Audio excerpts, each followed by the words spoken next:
बिस्मिल्लाहिर्रहमानिर्रहीम, अस्सलाम वालेकुम। जैसा कि हम अपने ईएनटी के सेशंस को कवर करने की कोशिश कर रहे हैं, नोज के बारे में हमने डिस्कस किया, ईयर के बारे में डिस्कस किया, इसके अलावा ओरल हाइजीन के बारे में डिस्कस किया। इसी सिलसिले को आगे बढ़ाते हैं और अब थ्रोट के बारे में डिस्कस करना स्टार्ट करते हैं। थ्रोट में सबसे ज्यादा कॉमन जो चीज हमें देखने को मिलती है, जो बीमारी हमें देखने को मिलती है, वो है वायरल इन्फेक्शन या बैक्टीरियल इन्फेक्शन।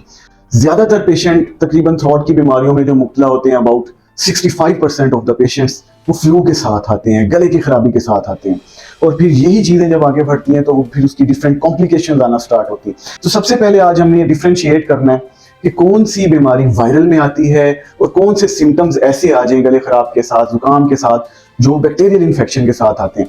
डिफरेंस इसमें यह है कि हमने एंटीबायोटिक को सिलेक्ट करना होता है कि क्या इसमें एंटीबायोटिक्स देनी चाहिए या नहीं देनी चाहिए।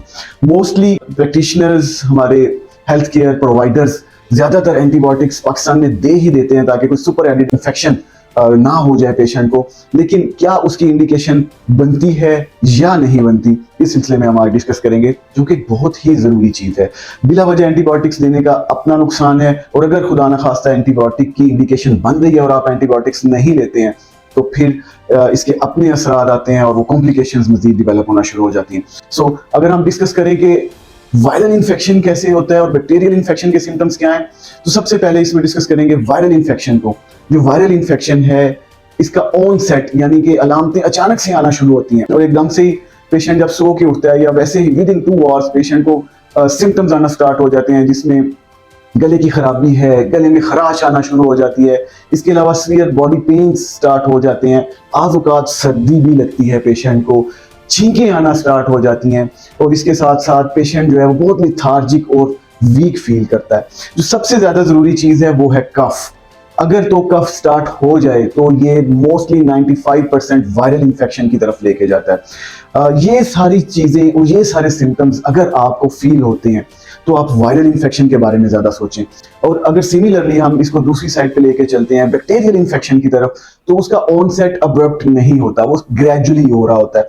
थोड़ी थोड़ी गले में पेन स्टार्ट होती है, फिर with in 24 hours fever start होना शुरू होता है और डिफरेंट सिम्टम्स आना शुरू होते हैं, जिसमें फ्लू भी हो सकता है, बॉडी पेन्स भी हो सकती हैं और इरिटेशन भी हो सकती है, गले का बैठना भी इसमें शामिल हो सकता है, वॉइस की चेंजेस भी इसमें शामिल हो सकती है। लेकिन सबसे इंपॉर्टेंट फिर वही चीज, कफ। अगर तो कफ स्टार्ट है तो फिर मोस्ट लाइकली ये वायरल इन्फेक्शन है, लेकिन अगर विदाउट कफ आप ये सारे सिम्टम्स को फील कर रहे हैं तो फिर ये बैक्टीरियल इन्फेक्शन की तरफ जाता है।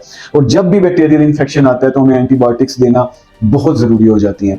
अब इसकी केयर क्या हो सकती है? केयर में वही मास्किंग, आप अपने आप को मास्क लगाएं ताकि आपका वायरस जो है वो स्प्रेड करके किसी और को ना लग जाए।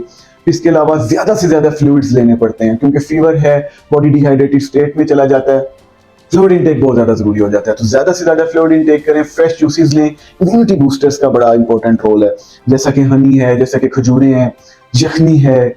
इस तरह के इम्यूनिटी बूस्टर्स लेने से बहुत ज्यादा बेनिफिट मिलता है। इम्यूनिटी बूस्टर्स लें। और अगर आप फील कर रहे हैं कि आपको कफ नहीं है, प्लस ये सिम्टम्स ग्रेजुअल हैं, स्लो स्लो चलें, तो फौरी तौर पे डॉक्टर से रिव्यू करें और प्रॉपर एंटीबायोटिक्स प्रॉपर डेज के लिए स्टार्ट करें। अगर वायरल है तो सारी रेमेडीज घर में करें और ज्यादा से ज्यादा कोशिश करें भाप ले सकें। और सारे वो जो मैंने इम्यूनिटी बूस्टर्स के बारे में डिस्कस किया है, इम्यूनिटी बूस्टर्स को लेना स्टार्ट कर दें।